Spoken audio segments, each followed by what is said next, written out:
There comes a time in any simulator build where you reflect on the next upgrade and decide that none of the hardware you have necessarily needs upgrading right now.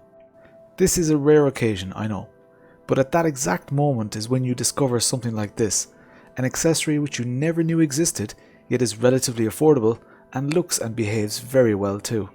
Welcome to this review of the Sim Racing Studio Double the Fan Wind Power Package. Yep, this is a wind simulator and now you want one.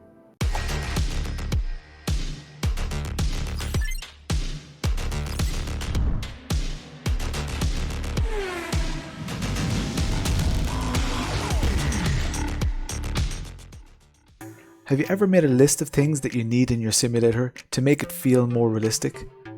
I bet you've never really thought of the air moving around you. Take for instance an open-wheeled car. The closest most of us have ever come to driving one of these is driving a kart at our local kart track.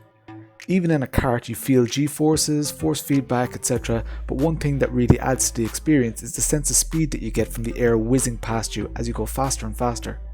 Sim Racing Studio, based in Canada, have created a simple solution which you can attach to any rig with relative ease. I couldn't believe how much it added to the realism, especially when coupled with a VR headset. The wind intensity increases with speed and even curves when you go around corners, giving a small bit of the sensation of turning through a corner at speed. On the left you see the various sections in this review. I've linked to each of these sections in the description below so that you can jump straight to the sections that you care most about. While you're down there, please hit subscribe and thumbs up to let YouTube know that sim racers and people like you enjoy this type of content. It really helps out my channel. Hardware setup. From the moment I took the hardware out of the box, it was quite clear that they opted for a simple system using a little control box that they call an IntelliBox and easy to use connections and ports. The ports on the IntelliBox control box were well labelled and the cables were all the same, so it didn't matter which one I plugged in where. There really was no wrong way to do it. The fan housings themselves have threaded holes tapped into 3D printed housing. Using simple GoPro mounts, SRS have ensured that they can be installed with relative ease, but also expanded with third-party GoPro hardware, which some of us already own. There are lots of wires and cables. Each fan needs both power and communications cables, and the communication box gets its power via USB. I've tucked my wires behind my monitors and I'm sure some of you who are particular about tidy cabling could do a far better job than I've done. But out of sight, out of mind, and that's all that matters for me. Those of you who might lose sleep at night worrying about your cable management may want to think long and hard about purchasing one of these setups. Software setup. Software setup is easy. The SRS software is easy to install. The software allows you to set the behavior of the unit. Fan mode, which is the expected behavior where it reacts to the airflow around you in your simulation title. There's a blower mode too, which allows you to treat the fan system like a blower in a car, which is a pretty neat feature especially for VR users during the summer. Blower mode is especially realistic when you're in a tin top car that doesn't necessarily have a lot of wind pushing through it. Then there's a hybrid mode which effectively gives you a base level of blower wind, but it still intensifies with speed, which is actually quite nice. It also allows you to do all sorts of fancy things, like control the intensity of the fans, set the speed at which they'll reach 100%, and even adjust the curve of how the wind is delivered. You can adjust the wind curving, which I'll cover a little later, and all in all, I couldn't think of anything that they don't cater for in this software.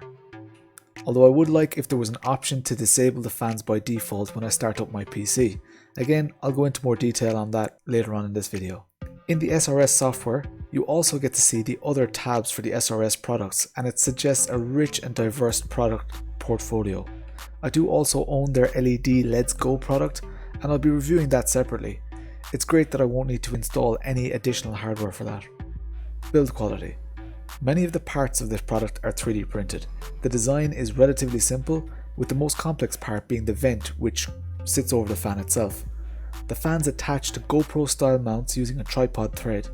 I did find this to be relatively fragile as I managed to crack some of the housing while chopping and changing and setting up my rig for the first time.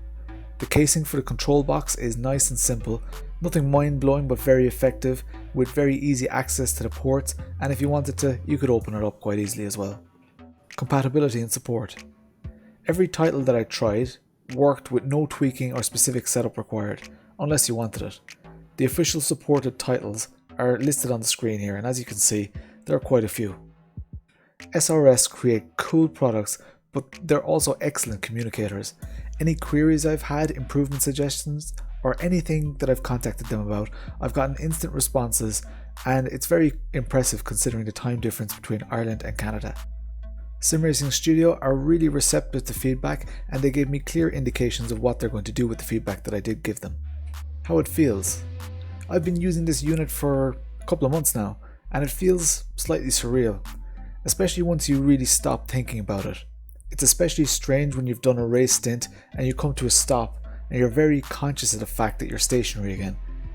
It's a difficult sensation to explain, but once you feel it, you'll know what I'm talking about.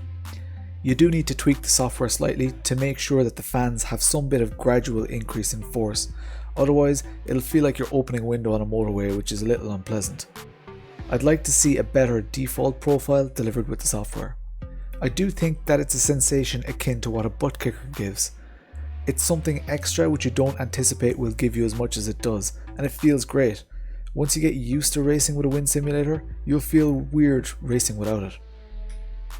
Wind curving.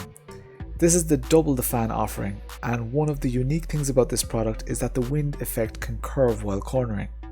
This takes advantage of the fact that there are two fans, and in practical terms, it means that when you're turning the car, the air movement will be stronger on one side than on the other.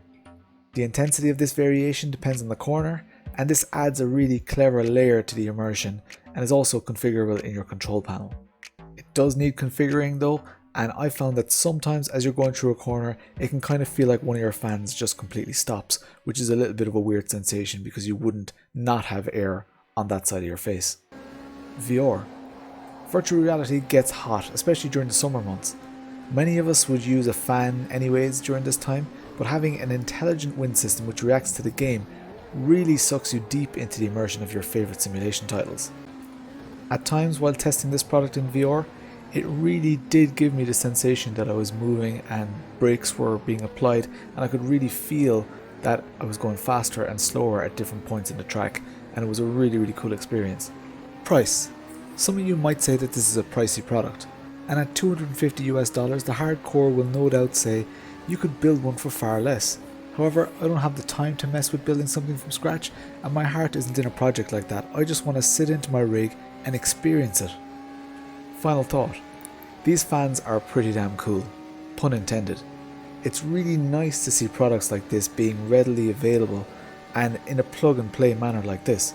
Again, you can build one from scratch, of course, and some people might really enjoy that, but many of us don't have the skills or the time to mess with that kind of thing. And if you were to take your own labour costs into account, it would be difficult to do it cheaper than what's being offered by SimRacing Studios. And the software that comes with this equipment makes it all that bit easier to manage than if you were doing it all by yourself. Now, as I mentioned before, I have to admit, I often race with the fans turned off too. The main reason being that I practice late at night when my family is usually asleep, and well, the fans are relatively loud. I spent ages tweaking my PC case and internal fans to only come on when needed, and now I have a wind sim which is louder than all of the PC fans put together. That of course is my own problem due to my own circumstances. I also have a powerful sound system which rarely gets to stretch its legs. The SRS Wind Simulation system is only loud if there's no other noise in the room. Even if you're wearing headphones, you won't hear them, but others in your house may not be too impressed. However, when you do crank up the volume on your sound system or headphones and tweak the wind settings correctly, then you're in for a hell of an experience. Even if you have no intention of buying one of these, try and get the experience of sitting into a rig that has this hooked up. You really do feel a rush of air go past your hands and your face, similar to what you feel when you're out on track go-karting, but all at the comfort of your own PC. I thought that having wind blowing in your face while in a closed car in a tin top would feel a bit weird, and it does feel a little bit weird when you really think about it, but truth be told, it's not as weird as I thought it would be. If the variation in speed is annoying you while you're not in an open car, you can always set it to blower mode, which will act a bit more like a traditional air duct system in a car. I don't use always on though, as the novelty of varying wind just gets me every time. It's like a part of the game has been brought to life for me, like a feature that's been unlocked. So if you do get to experience one of these systems, or if you do go and buy one, hop into an open wheeler and hop into VR or your triple screens, whichever one you like, or your ultra wide, and you'll experience your simulator in a way that you never imagined possible. That may seem like an exaggeration because it's a simple concept. Make a fan go quicker the quicker your car goes in the simulator. But it's a concept that really works, and a concept that's worth paying for if you don't want to mess about with wires and software for hours on end. This is a plug and play package that's sure to impress you and the people who sit into your rig, especially for the first time. I'm Lawrence, thank you very much for taking the time to watch this video, hitting like and subscribing. Let me know what you think about this system in the comments below, and I will chat to you all later.